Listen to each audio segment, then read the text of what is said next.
We will go back to how it was. In the heat of the day, a large, passionate crowd of physicians, their employees, and even patients gathered to rally against state budget cuts. Many people in the medical community in the valley are preparing to close their doors if a solution isn't found. We have reached a status of crisis in the Rio Grande Valley. These doctors want the state legislation to rescind the budget cuts to dual-eligible patients, which means they are old enough to qualify for Medicare and able to qualify for Medicaid assistance because of their income. Since the cuts were made last year, primary physicians have been losing money. And a lot of these offices are about to close because of the lack of funds. On average, Dr. Carlos de Juana of the Hidalgo and Starr County Medical Society says 80% of the patients of primary physicians in the Rio Grande Valley are on Medicaid or Medicare. Medicaid doesn't pay until Medicare pays, and because Medicare is not paying, though the reimbursement is 0%. They are rallying supporters to sign a petition to encourage the state to modify the current law so that doctors in the valley would be exempt from the restrictions.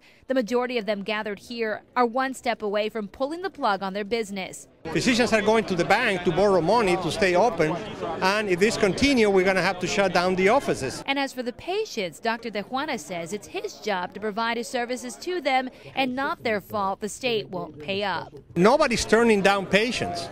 Patients are being seen up to this moment. Even now that we are here, our offices are open, taking care of these patients. But how are we going to pay the next payroll? How are we going to get the supplies?